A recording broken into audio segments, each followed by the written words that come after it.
Please join me in welcoming Chamber President and CEO Jody Ozarski to the stage. Hey, good morning. What a great morning to be in West Michigan and specifically Holland, Michigan. So glad that you chose to join us today.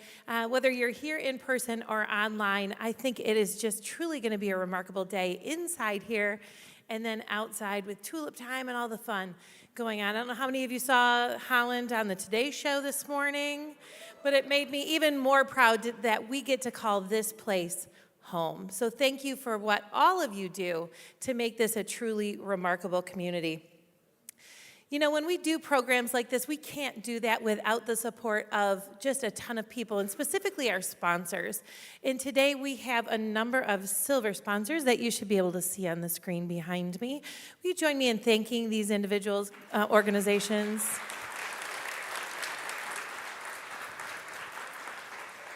We also have some gold sponsors today, Corewell Health and Global Concepts Enterprises, as well as JR Automation and Smith Hoy, Rice and Rogie.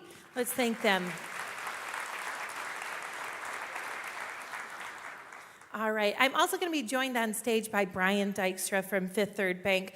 Fifth Third Bank has been a longtime sponsor of our leadership programming, and Brian's going to share an update. Brian, welcome. Good morning. Thank you, Jody. Good morning, everyone.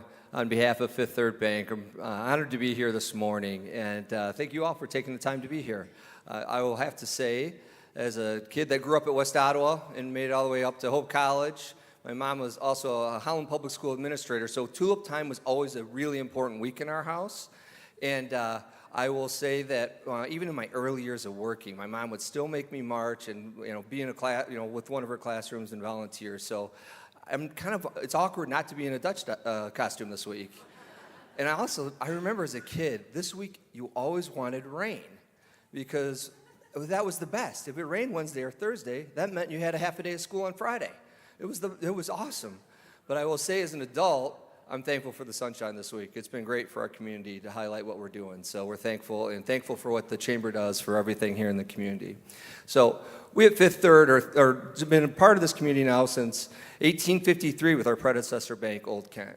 And we're excited. As you can see, we have a few facts about what we've done here in the community on the screen. I just highlight a couple of things. With that, we have a bank that right now, we've had a couple of awards that we're proud of over the last couple of years. If you think back to 2023, Global Banking magazine ranked us as the number one private bank for high net worth clients. You look at just as recent as last year, Fortune magazine recognized us as one of the most admired companies in the world. So we've been able to be recognized nationally and globally for the efforts we're doing. We're actually most proud of what we do here locally. With our bank, I have my commercial team and some of my private bank members here with me. Our retail folks are actually busy serving clients probably that are in from tulip time in one of our 5 locations in Holland and Zeeland. But we are really thankful and proud of the fact that over the last couple of years, we're able to donate $1.8 million or so per year to charities here in the area.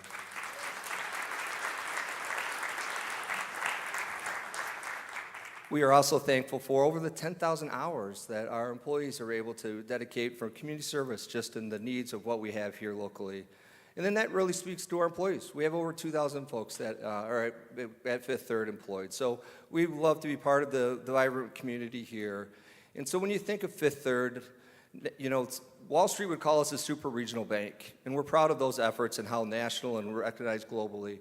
But at the end of the day, we are a local bank. We serve here in the community, and we love to get to know you. So if you've known us for a long time because of our rich history, or if you haven't had a chance to see us or have a conversation with us more recently, we look forward to that. So thank you for being here this morning. Thank you for the opportunity for us to be the title sponsor, the program sponsor, and we're very much looking forward to some really encouraging words. So thank you all. Thank you, Brian. And thank you to Fifth Third Bank for just continuing to be great partners for the work that the West Coast Chamber is doing. So with that, we are on to the main event. And I have to tell you that one of the most stressful parts, I think, of Hannah's job, aside from Community Impact Day next week, is coming up with compelling speakers. It gets to be difficult identifying people that can really deliver remarkable experiences for our members. It's truly one of the most important things that she can work on. And as we were talking about who to bring in for Leadership Live this year, we realized we had the best opportunity right here in our own backyard. When I joined the Chamber team 8 years ago, Mike Novakoski was a part of our board of directors. And it was at one of those board meetings that he challenged us about being trailblazers. And that just stuck with me. And when I took over as CEO a couple of years ago, we actually took that and made it one of our core values. Mike's leadership and his impact has been profound on our organization, and I know that what he has to say today is going to resonate with you as well. So with that, please join me in welcoming to the stage Mike Novakoski.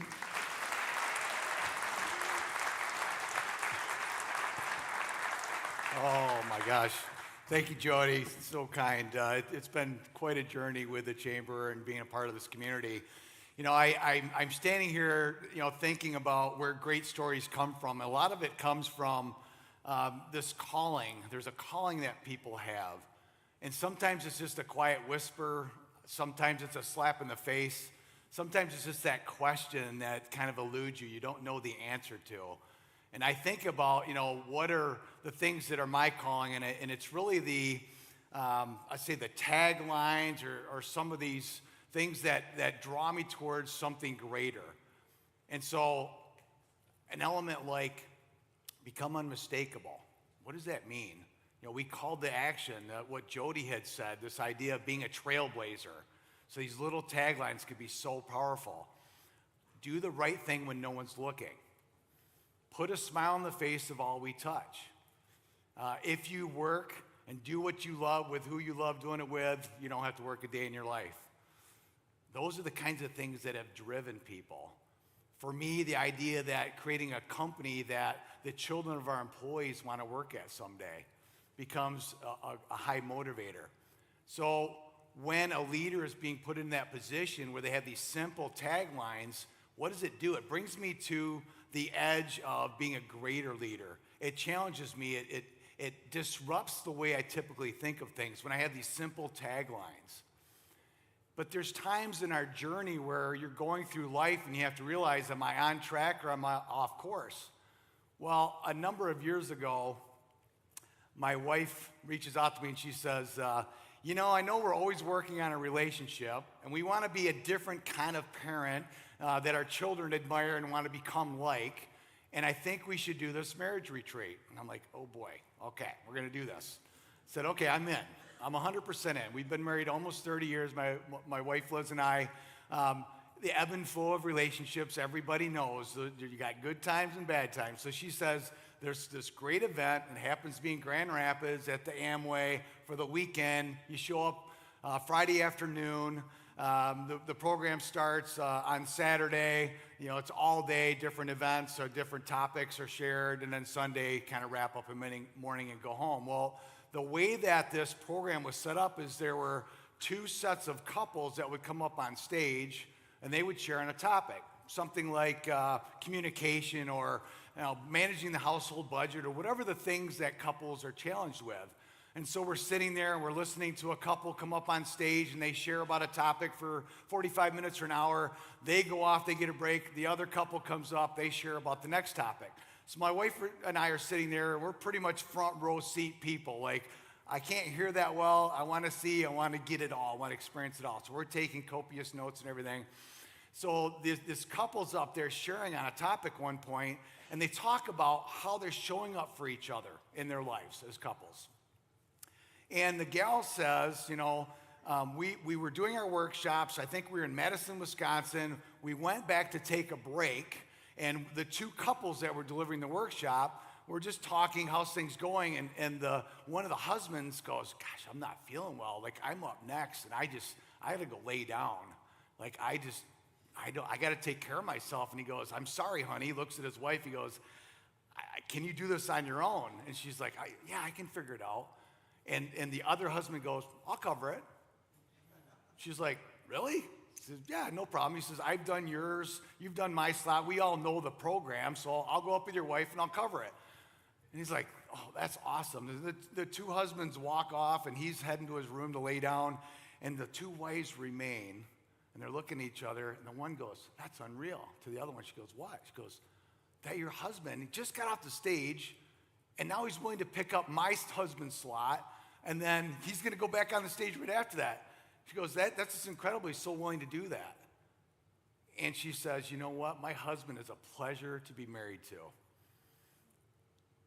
Take that in. I'm sitting in this audience with my wife, listening to all these sessions that are calling out ways that I can make my relationship better with my spouse. And the one sentence that was a key takeaway for this whole weekend was, am I a pleasure to be married to? I go, when I talk about taglines and mantras and things that draw me towards being a better person, go, that one sticks out. The reality is, am I a pleasure to be married to? People don't know it, I'm colorblind. Like, there's a Rubik's Cube up here. I'm afraid to switch it around because I'll never get it back. My wife wanted to do a couples event to go to do painting. There's a place in Grand Rapids called Brush Studios. I don't know colors, so I went and did it. Why? Not because I didn't want to be selfish. Like, I don't like to paint. I don't know colors. This scares me. It was, I want to be a pleasure to be married to. So that tagline, that mantra, this idea that these simple things can draw us to something greater has been a lot of what we've been on a journey in the companies that I've been involved with. And we've had this blessing to have a rich history of a company that's literally we're celebrating our 80th anniversary today as a company in Holland, Michigan. Thank you. And years ago, I know Paul Elzinga, the second gen family that started the company is here. Years ago, we honored the family by putting a history book together. And that felt really good. And then along the way, we started evolving, and these taglines started pushing us into a new place. The first book that we wrote, business book, Become Unmistakable. Again, that was a tagline that I was driven by. And then it led to where we're at today with the release of Right Brain Justified. I have a lot of material to go through. As you can imagine, if you have a 240-page book and you're given 45 minutes, it's really difficult to get through, but I'm going to do my best not to overwhelm.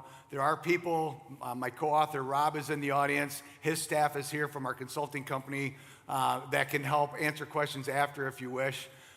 But I'm here to talk about what we've landed on is a challenge that most businesses, if not all businesses, whether for-profit, nonprofit, these big 6 issues. And I kind of chose a Rubik's Cube because it's 6-sided, and that Rubik's Cubes are typically mixed up, and somebody like me, I don't know how to solve the puzzle.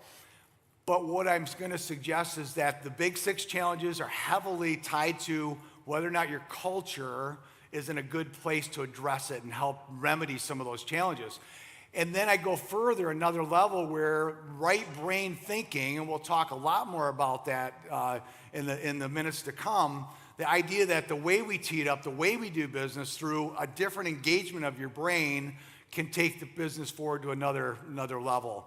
And then finally, what is the absolute core of the success of the business? It's the relationships that really exist around, I'll use the term manager and direct report. They're really kind of cold black and white terms, and I'm always hesitant to use the term manager because I don't like the word. I go, people don't like to be managed, they like to be led. But for the sake of simplicity today, that relationship of, and I don't like boss and employee or whatever, right? So I'm going to use manager and direct report. They need to be surrounded by tools, by awareness of what a dynamic can look like in that relationship to really propel them forward. Back about 20 years ago, the movie The Incredibles comes out, and this main character, Mr. Incredible, really unique name, he is out there saving the world. He is highly regarded, just is in a wonderful place. He's so proud of himself and all that he can bring the world. But then something happens, and he disappoints some people. Some people he saves that didn't want to be saved. And he gets discouraged, but he gets to the point where he literally decides to retire. Like the society basically ousts him from his position. He ends up as this office worker. He's basically a claims adjuster for an insurance company. And there he is, once a superhero, now a lowly claims adjuster. No offense to any claims adjusters in the room. But he's just sitting working this job. And he's still trying to do like superhero work. The idea that there's somebody that has a claim and I want to get them everything I can. But then he's got this boss that says, no, that's not how this works. This is about bettering our bottom line, not you being a superhero to these other people that have a policy with us. So he goes home. And he's still that superhero. He still has these qualities that he can't deny that he has and value that he can add to the world. And so as we go forward and we're looking at this dynamic of the potential of superpowers, superheroes, a dynamic that is buried within this twisted up Rubik's Cube within our organizations, how do we untwist that? How do we identify? What are those items? And again, you may challenge what the 6 are. This is something Rob and I had great debate about, and we said, we believe everyone has these challenges. And these are the 6 big challenges. I've kind of broke it up into these micro cubes of the overall Rubik's Cube. And the first one is the idea that meaningful connection is somewhat elusive to most people. They don't know what meaningful connection means. The idea that employees come into our businesses and they're trading their hours for a paycheck. Well, that's not meaningful connection. The idea that we don't know our employees' spouses' names, we don't know what it is that drives them at night, or what is it that their life's all about, that we're losing that. When you look at this picture and you see the mountain climber, I love the meaningful connection of that carabiner being locked in to the bolt and the granite. And the rope's all tied to that, and the team is all anchored, and you feel that. And I think there's a lot of free climbers in our businesses. They're climbing the face of our business unattached, without a rope, defying death. Basically, at some point, we're going to lose them because there is no direct connection.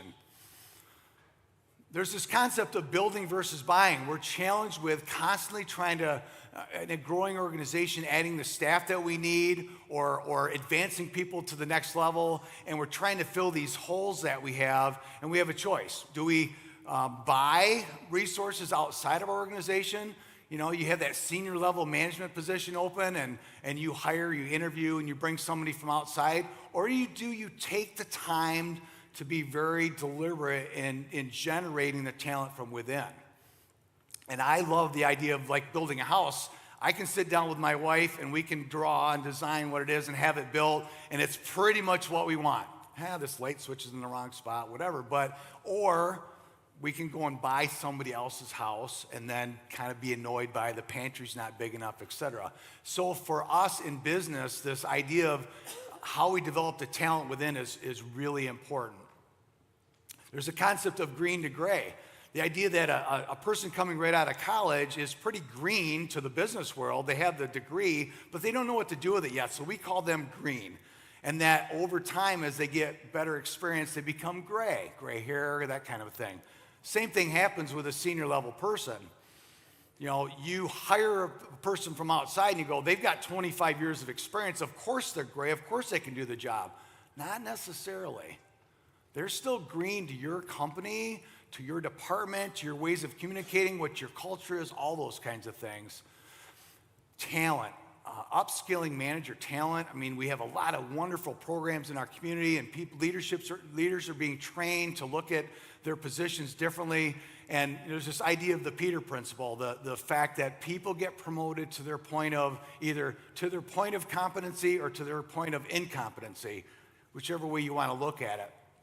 And so much of what we see lacking are different elements that are a little more invisible to people. It's kind of the Rubik's Cube. You don't even know that there's a puzzle that needs to be solved in the way your direct report is interfacing with you. Creating enthusiasm unknown to mankind. That's a call out to Jim Harbaugh. That's a saying he had. to get people to understand what he was trying to build. How do we engage people's discretionary effort? We got people that come to work and they're exchanging their man hours or their hours for a paycheck, but are they really putting their discretionary effort? If you can get 10% more out of everybody because they love what they do and who they're doing it with, that's bottom line. That's felt by the client. For us, the enthusiasm of mankind can be something as simple as creating a parade float for tulip time, which you may have actually seen it yesterday in the parade. When we were called to action, they said, we want an enthusiastic parade entry.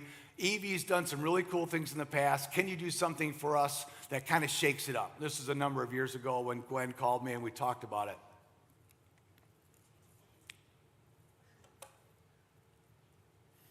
So their music's not playing.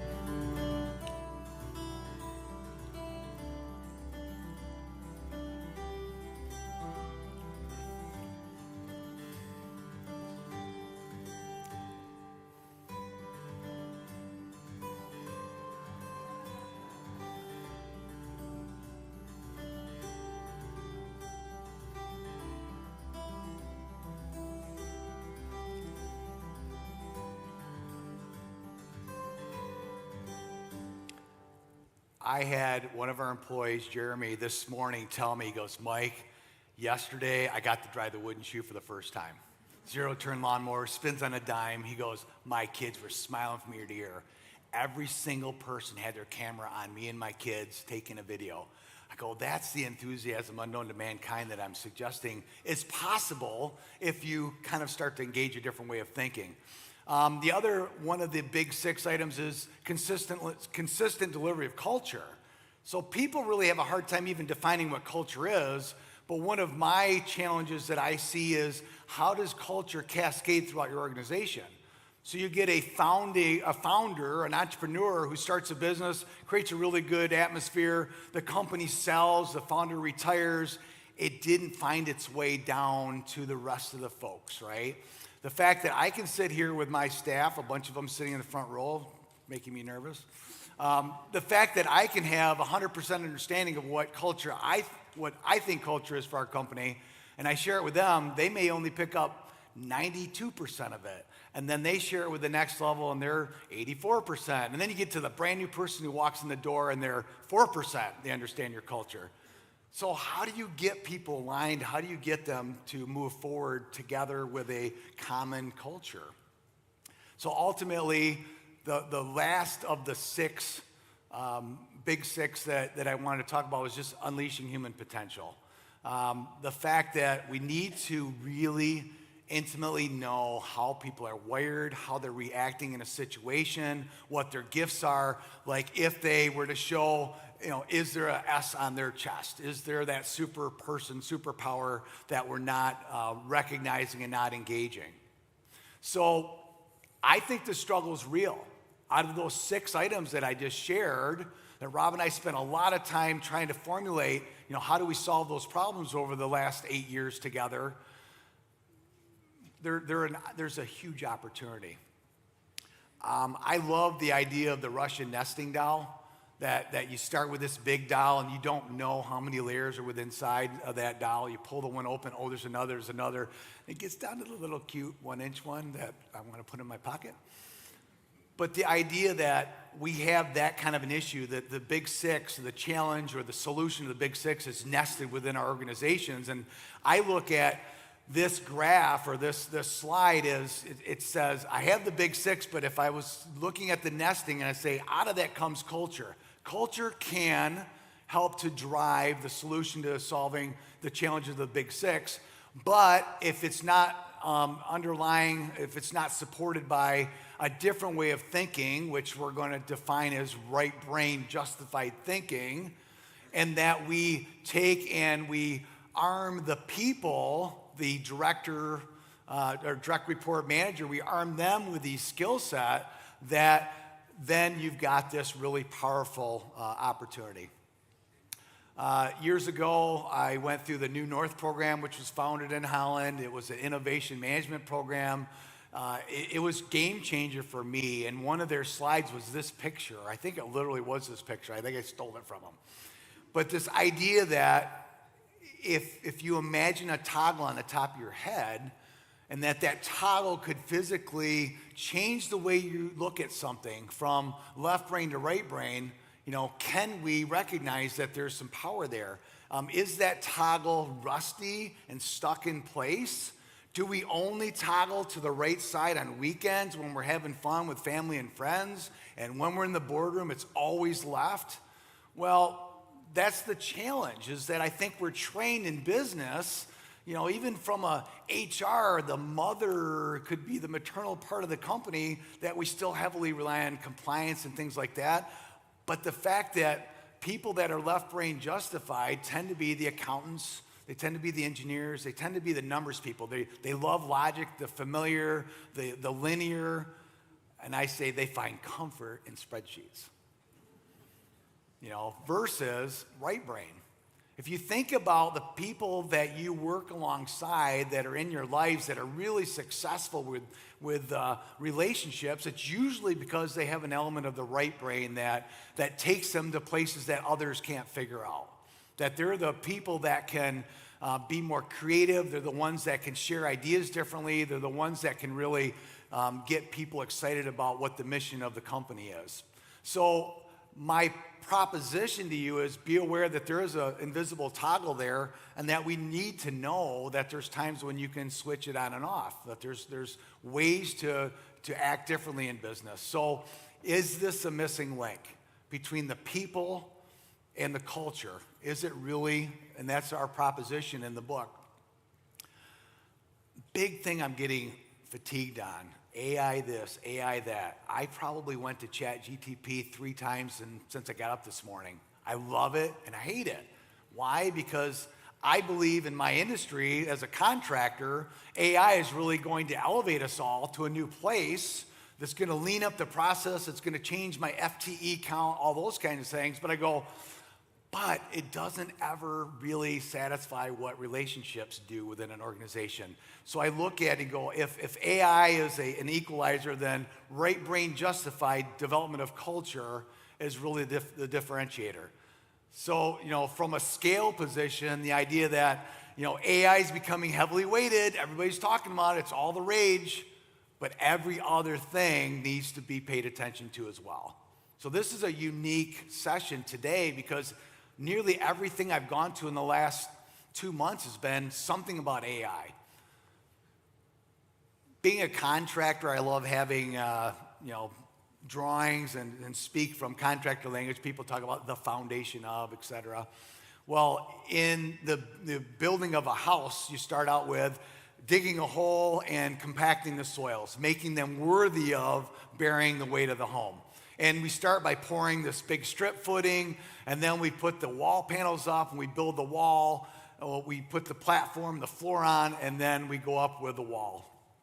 And that, to me, is a lot of what we're talking about with this presentation today. Is I changed out the words and said, it starts with the people. The footing is the right brain justified way of thinking. The foundation wall that we're building everything on of our company is the culture. The company is the platform that we're trying to propagate and trying to grow. And finally, we're having success. We're growing. We're going up. So really comes down to how do we stabilize the soil? How do we stabilize the people? That we have these folks that are so critical to the success or failure of our company that we need to learn to connect, that we have to work on that and be really intentional about it. And as I alluded to early on, the key relationship to me in every organization is that core. Jody and I, CEO status, whatever, and then you've got the new person, pushing the sweeping with the broom or whatever.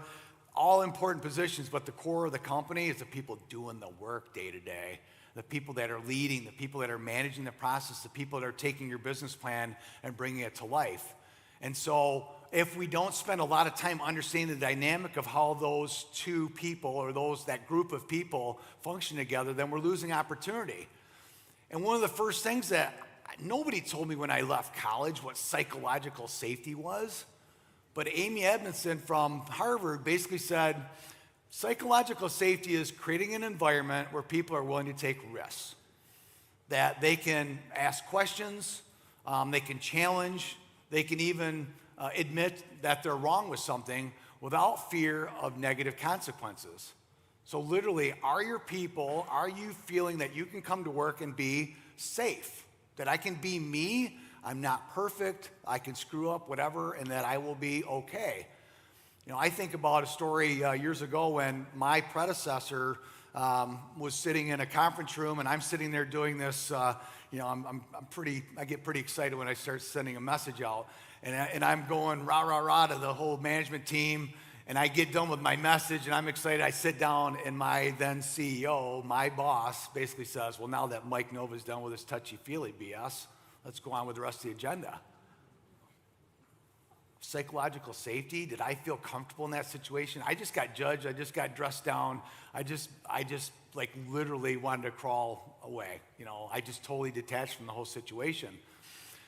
There's a reality that part of the dynamic of the direct report and the manager, you've got to respect that there's these brain chemicals that are happening, the reward and threat versus threat. So you've got dopamine and oxytocin, those are the reward chemicals. So I look at dopamine, people know that it kind of is I'll say it's the more, but yes, I want more. I like this. I'm smiling. This feels really good. I'm at the blackjack table. I won. Deal me in again. Or, hey, this coat looks really good on me. I love buying a new coat, right? That's kind of the dopamine. So there's this reality. We've got to know that people are feeling these things. Oxytocin, they call that the we versus me kind of chemical. The fact that it's about the hug, it's about the relationships, it's about happy, love, those kinds of things. And then you get the threat side, which is the fight, flight, freeze type of chemical, and that's the cortisol and the adrenaline. And cortisol, the way that I've always appreciated being explained is the fire alarm button. Cortisol is, there's a fire, my senses are heightened, I can smell smoke, I need to get to safety, I need to get a clear path, I need to get out. Whereas adrenaline is the turbocharge button, like, get out now. Like, you're literally physically reacting to the way things are happening. So when I look at these chemicals that are happening into our system, and all of us have them, it's undeniable, it's science, that we don't really talk about how it impacts relationships, how it impacts how we communicate. I love telling the story that my executive team, when we hit major milestone birthdays, every 10 years, we'll do a special kind of kidnap trip. So in this case, my brother, who's our VP of Ops, he was turning 40. He went to school in Michigan Tech and the UP, and we said we're going to rent a RV. We're gonna kidnap him from his home, and we're going to go up through Michigan, UP, around Wisconsin, come back through, and we're just going to have a great time. Well, we decided we're going to do a logo. So we made this logo up, and it shows the 4 states, Joe Nova 4.0, road trip, RT. And we printed it on a golf shirt. And so we did this trip, and it was great. And I was like, this is so much fun to be connected to my leadership team like this. So it goes to the next guy who turns 40, and he loves to golf. So we decided we're going to go on a golfing trip. We put West Virginia on there. We put the golf balls, the golf clubs, and all that. And we do the shirt, and we go and have a great time. And then we come up to my COO, who's retiring this year, Tony, who turns 70. And he literally said, we knew that he loved to pheasant hunt. So we were going to go out west pheasant hunting to Iowa. And basically, we kidnapped him. We went out for a long weekend and went pheasant hunting. Well, the interesting part of the story is we got to a point where the logo's done. We're putting it on these items. And Morgan, my assistant, is literally in charge of all this. And a day or two before we leave, John walks up and says, hey, Morgan, we're going to Iowa, not to Idaho.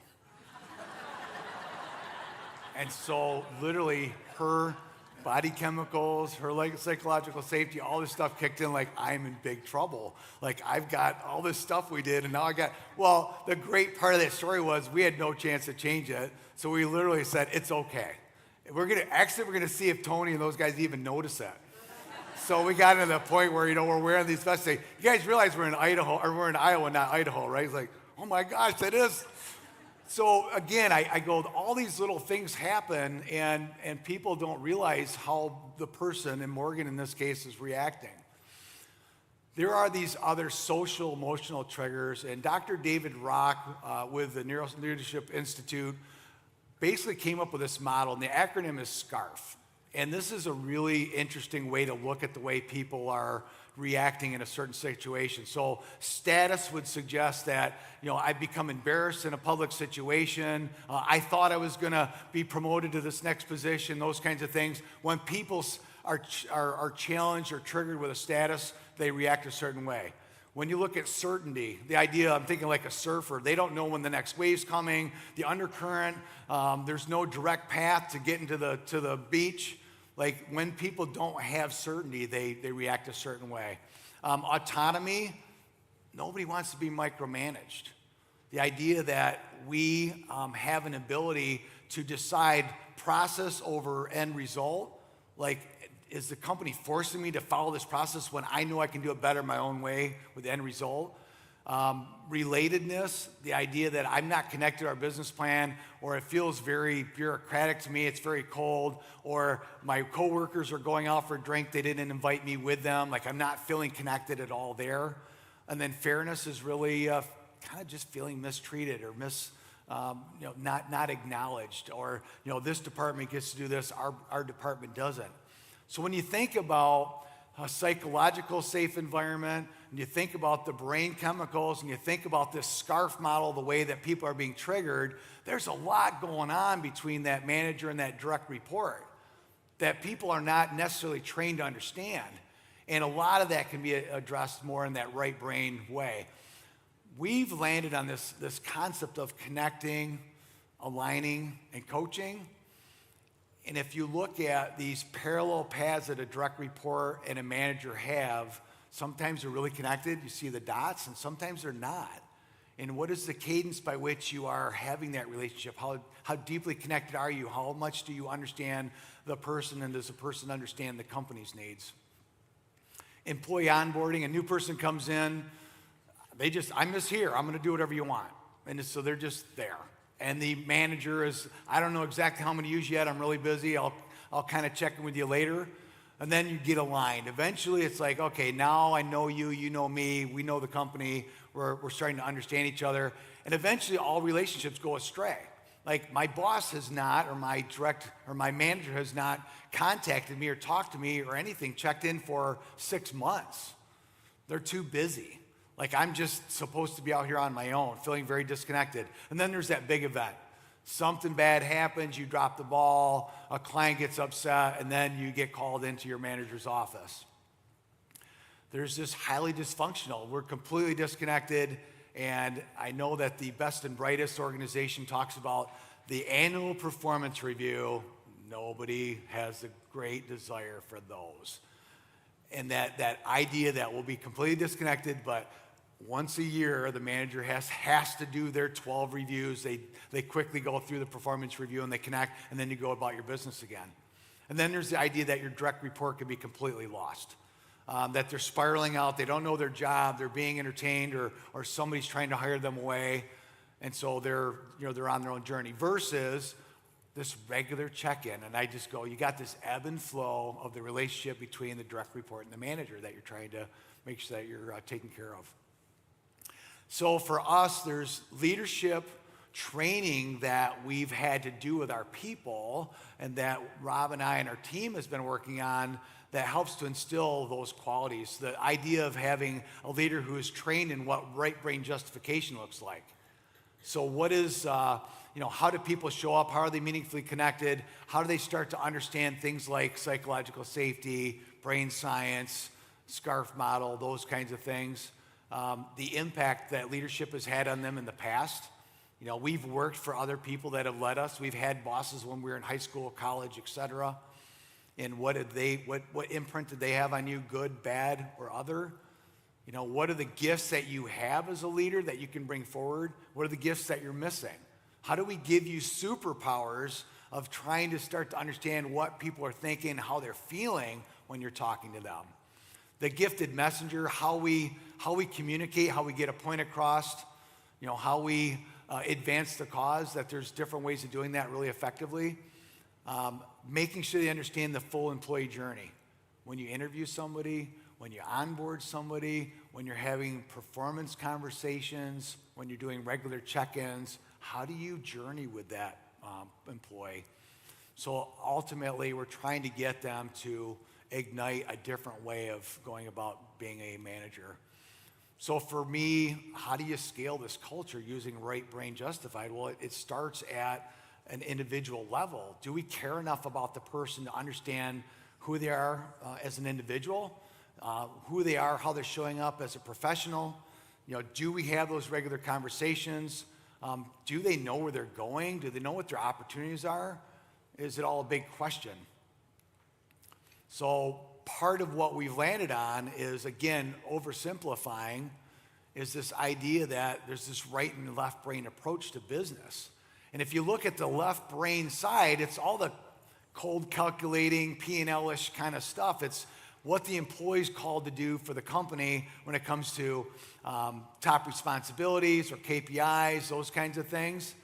But we need to understand the other side of the employee as well. The idea of, what are their personal goals? How are we supporting those? What are their strengths? What are their superpowers? We use a platform called UMAP. And UMAP has been something that's been transformational for us, and it's so much more than just a pretty picture. It starts out with this idea that, who am I, Mike Novakoski, as the president and CEO? We ask people, and think about it, if somebody had to describe who they are, what their brand is with a picture, what is that? That's a right brain activity. So for me, I put this picture in of, the finger pushing forward, the smiley face. I go, that's me trying to be positive and optimistic, and that's the energy I want to bring to the people in my company. But I chuckle because I go, if my wife, if that was her finger, she might come back and hit the other block and go, just so you know, you're not a pleasure to be married to right now. She'll do that jab once in a while. Top responsibilities.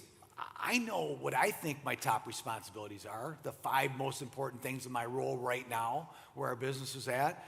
But I can tell you, if I sit down and we have an exercise called +2 - -1, and you sit down with your team that you work with and you go, hey, here's what I think I'm going to do. Would you please be so kind as to, eliminate one that you don't think is important so each person gets a choice, and then also share with me 2 that you think I haven't considered, that are worthy of consideration. That might be a better use of my time, my talent towards the company. And I'll tell you what, the robustness of that conversation and what you end up putting on there is something that's much more supported by the company and takes us further, faster. Personal goals. There's so many great stories of people saying, if you say, I'm going to lose weight and you make a public announcement of that, people tend to lose more weight. They know that. Well, I've been blessed with my brother doing marathons over the years, and one of the goals was we're going to run the world's major marathon, the 6 world major marathons. And the last one was Boston Marathon, and that was just this couple weeks ago. Well, as I'm training over the years and doing these different marathons, people are you injured? How's your training going? They're supporting us, and it feels really good. On your way to wherever the marathon is, they're like, we're rooting for you, we're watching it, we downloaded the app, we got your bib number, we're going to watch how slow you run at 58 years old. But I got to cross the finish line in Boston a couple weeks ago, and with my brother. It was just such a cool journey, and at that marathon was when we got our 6-star medal. So it was the world's 6th largest marathons in the world. And I'm like, how incredibly blessed am I to be able to do that physically, to do it with a business partner who happens to be my brother, and to be supported by hundreds of people that know from my public representation of my UMAP that this is the life I want to lead. And I always jokingly say, I'm just trying to outrun the Grim Reaper, and I'll stay ahead of Father Time.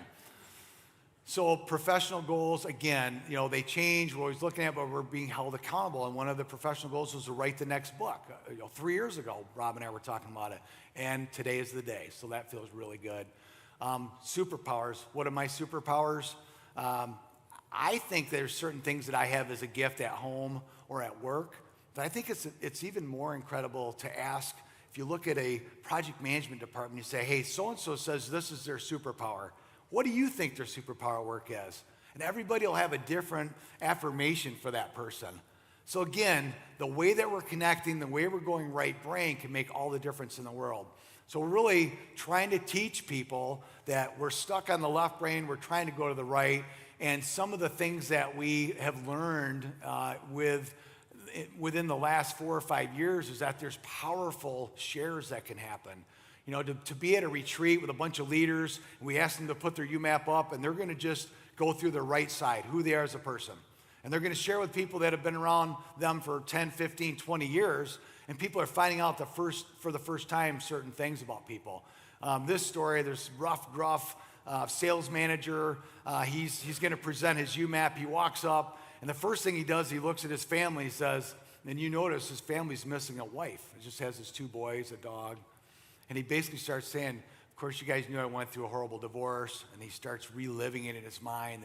This guy stole my wife away from me. Oh, and he's, and all of a sudden he starts getting choked up. And he slows down. He's trying to catch his breath. And all of his peers are watching him. As he shares, he goes, my 2 boys are everything to me. And the reality is, when I have them, that's the center of my world. Nothing's more important than my 2 boys. So when we win a big sale, we sell a job, we sell a bunch of equipment or whatever, and you guys all want to go out and have a drink and celebrate at the end of the day, and I say, I got to head home, and you guys kind of guilt me for not being there. I want you to know it's because I love my boys, and I will spend every free moment I can with them.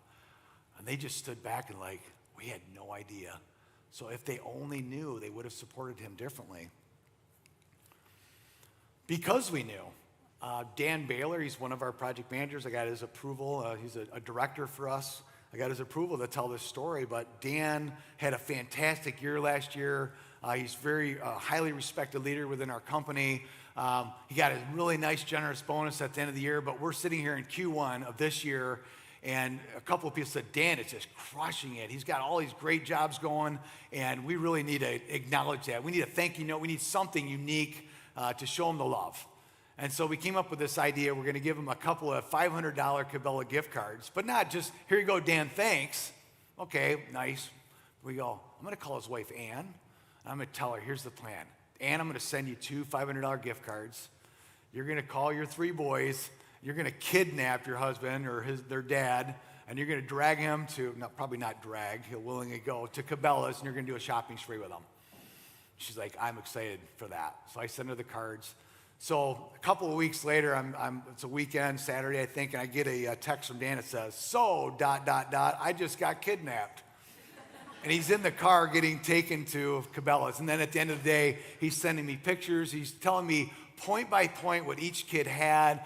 Max loves to hike, so they got backpacks. Another one wanted a 20 gauge shotgun. Another one wanted something else.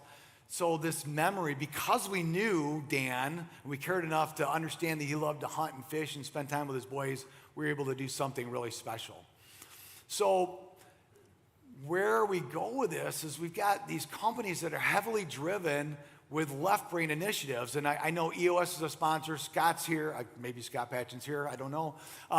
But we run on these programs. And you see them on the left side of the brain, that black and white side. These are systems that we need to get our jobs done. But the reality is they don't really do relationship management well. I see, AI's down there. These are the software that EV and the construction industry typically runs on. And then on the other side is the people and the relationships. Again, I will say there's plenty of ways to do relationship. The way that we've been doing it with UMAP has been phenomenal for us. But the idea that a platform to build relationships is something that could be really beneficial for everybody. And for me, it was a missing link. It really connected things together well, to the point where, being an EOS user for, probably 10 years now, love what that's done for our business. It's grown us tremendously, but we could not rely on that solely for relationship management. So when we started to pair some of these systems together, we felt we hit the missing link. So, did we solve the puzzle? Well, I can't claim that we did, absolutely, but I do know that, we've made a lot of progress based on the way we've looked at things. So meaningful connection, building leaders who know how to connect, who understand, again, psychological safety, brain science, triggers, how people are responding to who they are as managers, being connected through different products like a platform like a UMAP or something like that. The build versus buy. We feel very strongly that when we are developing people under our own programs, that we get the very best talent, but we also have to be really patient. Upskilling manager talent. Our people are attracted to our business today. People stick with our business today because we're doing leadership better. We're doing relationships a lot better. The enthusiasm unknown to mankind, certainly something that we've gotten. That discretionary effort that we get out of employees. I'm sitting here today going, 10, 15 years ago, we had a backlog that is 10% of what we have today. Huge, huge growth. Went from regional to national. An 80-year-old company who has had an off-the-chart growth, who has high retention rate, who attracts and retains the very best talent. Consistent delivery of culture. We got to have consistency in the way our managers work with everybody. There's got to be consistency on how you onboard, how you treat people, the fairness and all that. And unleashing human potential, we feel like we've hit that as well. So really my call to action, or this start, stop, continue exercise that so many are familiar with, start being a pleasure to work with. Like, I want to be a pleasure to be married to. I'm working on it. Stop hindering superpowers. So it's not just hindering the talents that people have, but giving superpowers to your managers, like this awareness, this spidey sense, the invisible, the x-ray vision, to be able to see the whole person and know how to really relate to them, and continuing to encourage meaningful connection.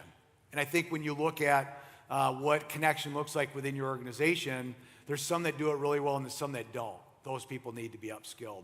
So ultimately, at the end of the day, we're trying to get a team full of people who have these qualities, these superhero qualities that can work really well together as a team to drive success. And so therefore we end up with this more incredible family of employees. So that really kind of is the bow on it, is the big six problems. There's an opportunity to solve those through that right brain thinking. And I think that's all I got for you today.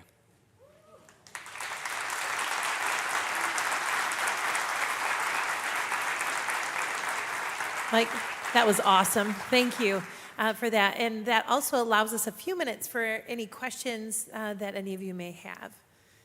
Any questions? I know I have one. Oh, I see one in the middle. Meg, Thanks so much for sharing. My name's Megan. I work for the SCA. You guys are new theater sponsors this year, so thanks for that as well.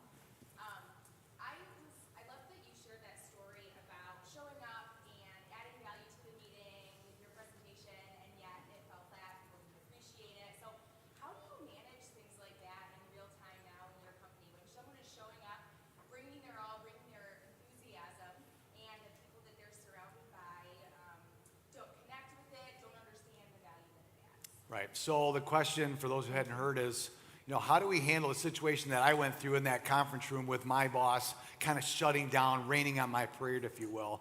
Well, honestly, a lot of it has been over a period of years. We've vetted out the folks that don't fit that role, who don't have the emotional awareness, emotional intelligence to act the right way, to honor and to support. And so there is that weeding out, unfortunately, that we do need to do as businesses. And then how we onboard. We have a program today, we call it a talent sieve, and it literally is a right brain approach to finding the right types of people that fit our culture. So I don't think it's ever a simple solution, just do this and you don't have to worry about it. But it is that conversation that you have to approach the person who has, say, belittled you or put you down in public or shamed you, and you've got to clear the air. But that employee doesn't even know how to do that. So much of this is starting at a grassroots level to teach people what those skills look like, to be communicative, to be able to share what their needs are, and to be heard and to feel safe. So I don't know that, Megan, that completely answers your question, but it's a time thing. But you got to be really intentional about taking the time to make sure the right people are in the right place. great question, Meg. Other questions? I know I have one for you. I'm curious, as a team of 7, we work really hard to build the type of culture that you're describing, and I know how much work it is with 7 people. How do you scale something like this on larger teams? Well, and I think that's where I am a fan of technology, and to have a platform that creates consistency amongst your people, and that's something that your managers can be trained on, something that people can attach to and have expectations. For us, and we're doing quarterly conversations today. So the backside of the software that we use, it allows for the employee to generate their thoughts, to reflect on where they're at, whether it's personal and professional, and then for us to actually add to that and to have a conversation in a safe place, thinking about all the triggers to be able to advance that relationship at that level. And if that's scalable, and you can train 20 managers who have 8 reports each, then it's just a matter of scaling that message of how you're going to do this through right brain justified thinking. Love that. So I've got one last question. We're just going to make this a conversation between Mike and I, if you don't mind just listening in. We can turn off the mics. You talked a little bit about hiring the right people and that you've found kind of a formula for being able to identify the people that are going to fit that culture well. Care to give us a little insight into how you do that well? Yeah, I think there's the book that Patrick Lencioni wrote that he talks about three elements that make a really great employee, and that's the hungry, humble, smart.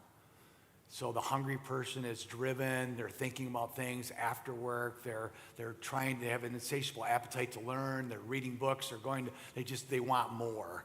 So they have that hunger, that drive. The humble side of it is, I'm pointing at others for the success. I'm taking more blame than I deserve. It's a team. It's not me. It's us kind of a thing. And the smart part of Lencioni's claim is, this emotional intelligence, that people have a self-awareness, a social awareness. They know how to react. They have good relationship management. So when we interview today and we look for, buying versus building an employee, we're looking for those types of qualities. If they don't have that, the flags go up. I'm triggered. I'm worried that they're not going to really fit who we are. Mm-hmm. So I think everybody has to have a different way of vetting. I mean, there's a predictive index. There's all kinds of tools to evaluate people coming in. We're trying to shake it up the way we do it. In fact, when we interview, I'm literally asking questions that fill out the UMAP. Do they understand the job role? Do I understand what they want developmentally? Do I understand who they are as a person, what drives them, what their family dynamic looks like? Going deeper, trying to create intimate, deep connection really early on, even pre-hire.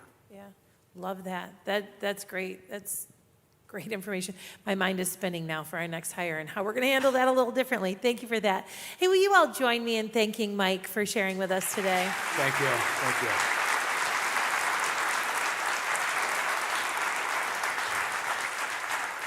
Mike has mentioned a couple times that it's their 80th anniversary today, so I know that he and his team have got some things they've got to jet out to. We do have books for but I sale. also know that they will be around here for a little bit afterwards. There are some books in the back, his brand new book that's just out. I have to say I've started reading it. It's fantastic, so I'd encourage you to stop by the table there as well. But I'm sure any member of Mike's team would be happy to discuss further with you the information that he shared today. One more thing I want to bring up too is chamber highlight. My very favorite day of the year is coming up next week, Wednesday, Community Impact Day. If you have not already signed up, it's a great way for you to take your team out and build some of that culture by serving together and making an impact throughout our community. We're excited this year. We've taken Community Impact Day and brought it statewide with 6 other chambers joining us same time, same day, same blue shirts. We have over 3,800 people out serving that afternoon with, what are we at? 2,100 people here just in the Holland-Zeeland area. So it's an incredible day. Love to have you join us. If you haven't already signed up, you can do so. Oh, look at that. Hannah makes it so easy on you. Scan that QR code, sign up, and join us for a fun day of impact. So with that, my card said shameless plug for Community Impact Day. So there was my shameless plug. You can tell how much I read the cards.